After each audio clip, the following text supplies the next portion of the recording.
Hey, what's up guys? Welcome back to the channel. Got some pretty interesting news stories for you guys today, including Assassin's Creed Shadows and how not many people seem to be excited for it, GTA 6 confirming its release window but not its release date, and Square Enix making a big business decision regarding Sony and the future of their games. Welcome to this week's wrap-up. Before we get started, it would be really awesome if you guys liked, shared, and subscribed, as it really helps with the channel. Did you know that 88.7% of the people who view my videos aren't subscribed? So what have you got to lose? Go ahead and hit that subscribe button and never miss a video whenever I post one out every week. You can also never miss a video if you join my Discord, where you'll be notified every time one goes up. Wanted to thank you guys for helping me get to 573 subscribers. I'm aiming for a goal of 600 subscribers by the end of the month, so let's see if we can make that happen. Also, let's see if we can get 50 likes on this video. Thanks again, guys. So let's talk about the newest installment in the Assassin's Creed franchise, Assassin's Creed Shadows. So in Assassin's Creed Shadow, you will live the intertwined stories of Nawe, an adept shinobi assassin from Iga province, and Yasuke, the powerful African samurai of historical legend. Against the backdrop of the turbulent late Sengoku period, this remarkable duo will discover their common destiny as they usher in a new era for Japan. All of that could be found in the About section in the Assassin's Creed Shadows official world premiere trailer, which is currently not doing so well. I mean, it's got 5.9 million views on YouTube, but if you look at the like to dislike ratio on YouTube, not many people are happy about this game. And it's a couple things that factor into that. The major one being the protagonist, Yasuke. Now, I personally don't know that much about Yasuke as a person, the way that he was in real life. Apparently, his name wasn't even Yasuke from what I've seen. That's just the name that he's been given as the legend goes on. There are a lot of people who are upset at Ubisoft because of the historical inaccuracies that this portrays, as well as people not being entirely happy that the first Assassin's Creed game that's set in Japan is kind of like a shared experience between two protagonists, instead of it being, you know, like a solo experience like Ezio or Connor or even Altair. It seems that Ubisoft is going the Assassin's Creed Syndicate route this time around, and it's not really sitting well with people, on top of the whole thing going on with Yasuke. And then there's the fact that they asked you to pre-order the game after not really showing any gameplay. It's just been one major CGI trailer. It's like it's just fail after fail after fail, and Ubisoft is already not in the good graces of fans at the moment. I've seen a ton of comments about people saying never pre-order when it's Ubisoft. Also things like, remember, get used to not owning your games, referencing the CEO who told us to get used to not owning our games, or rather we should get used to not owning our games, or something around those lines. My opinion on it is that I've been kind of tuned out of Assassin's Creed for quite some time. I tuned out heavily right after I finished Assassin's Creed 3 and the ending kind of left me burnt. It was still a good game, I just didn't like where the story was going. And I know that since the release of Assassin's Creed 3, there have been some really good ones like Black Flag. People say that they came around to liking Unity, and even Origins has been a really good game from what I've heard. But yeah, it's just none of that could really pull me back into the Assassin's Creed franchise. So when I see Assassin's Creed Shadows, I don't feel any particular way about it. I will say the trailer was just kind of cringe, if I could say that. I feel like Ubisoft doesn't utilize in showing and not telling with their trailers nowadays. Like, I took a look back at Assassin's Creed 2's cinematic trailer, their CGI trailer like this one. They show the time period, they show the enemy that we're going to be seeking out in that trailer, and we see Ezio. Not once does Ezio say a word in that trailer. He's all about business. He puts up a chase for the guy that he's about to assassinate, and then when he gets around to assassinating him, we see the iconic hidden blade, thinking that that's how he's going to assassinate his target, but instead they decided to wow everybody with the new feature that would be in the game at that time, which was the hidden gun. And just like that, I was hyped for Assassin's Creed 2. But in this new trailer for Assassin's Creed Shadows, they do an awful lot of talking. And yeah, there are some moments where action happens, but man, I just wish that they would show and not tell for most of it. And then the part that really kind of just tuned me out of it was the final part where the guy was like, "Who do you serve?" And they respond like, "We are the shadows that serve the light." I said, who do you serve?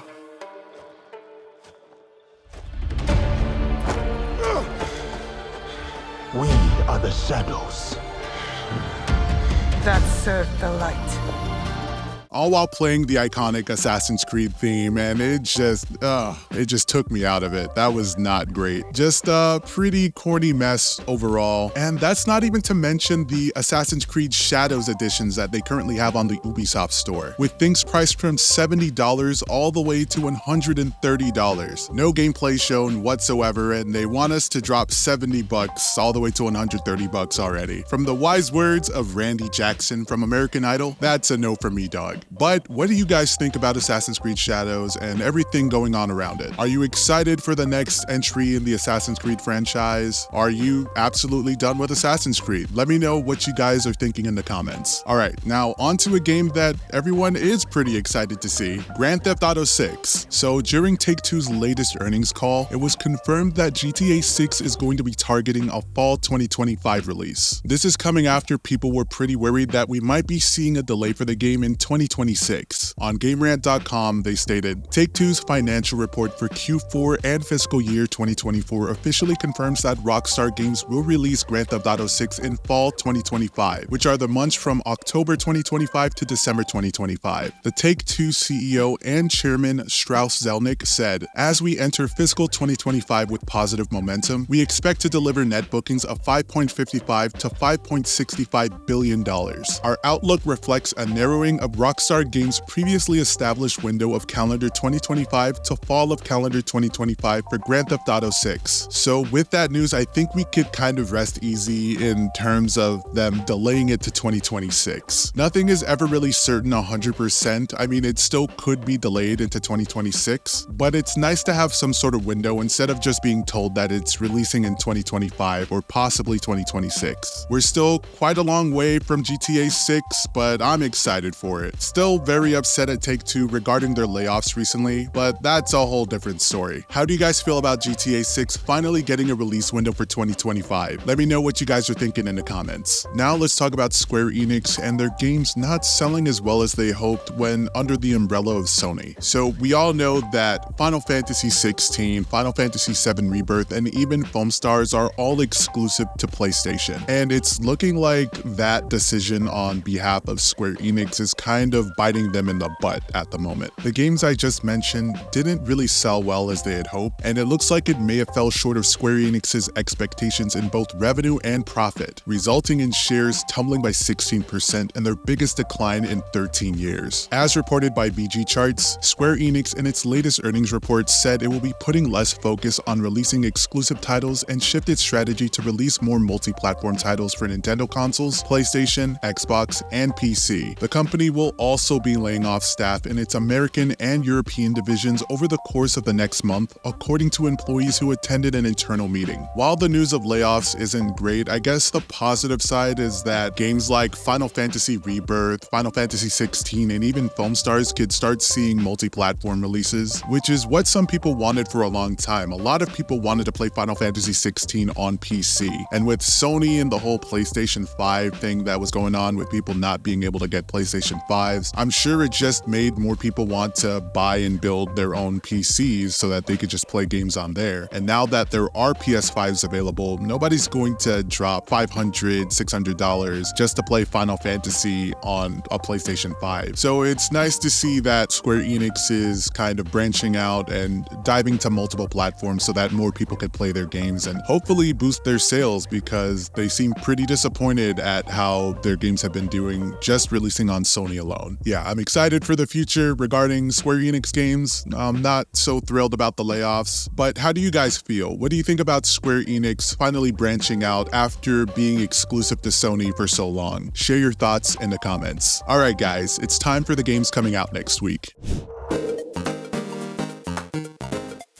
Paper Trail. Paper Trail is a top-down puzzle adventure about leaving home set in a foldable paper world. You play as Paige, a budding academic leaving home for the first time to pursue her studies. On the journey, you learn to fold the world, merging two sides to solve puzzles, explore new areas, and uncover long-lost secrets. Coming to PS5, PS4, Xbox Series X and S, Xbox One, Nintendo Switch, and PC, May 21st. Senua's Saga Hellblade 2, the sequel to the award-winning Hellblade: Senua's Sacrifice, Senua returns in a brutal journey of survival through the myth and torment of Viking Iceland. Intent on saving those who have fallen victim to the horrors of tyranny, Senua faces a battle of overcoming the darkness within and without. Coming to Xbox Series X and S and PC, May 21st. System Shock. System Shock is the fully fledged remake of the groundbreaking original from 1994, combining cult gameplay with all new HD visuals, updated controls, an overhauled interface, and all new sounds and music. It even has the original voice actor of Shoten, one of gaming's most iconic villains. Witness the rebirth of one of the greatest and most influential games ever created. Finally coming to PS5, PS4, Xbox Series X and S, and Xbox One, May 21st. X Defiant. Ubisoft's worlds collide in a free-to-play, first-person arena shooter where you compete to be the best in fast-paced online matches. Yeah, remember when they were gonna call this Tom Clancy's X Defiant? Glad they walked that back. But anyway, coming out on PS5, Xbox Series X and S, and PC, May 21st. Paper Mario: The Thousand-Year Door. The nefarious X-Nauts are after the treasure behind the Thousand-Year Door. With a map from Princess Peach and the help of a few locals, Mario journeys through a colorful world made of paper to find them first. Coming out on Nintendo Switch, May 23rd.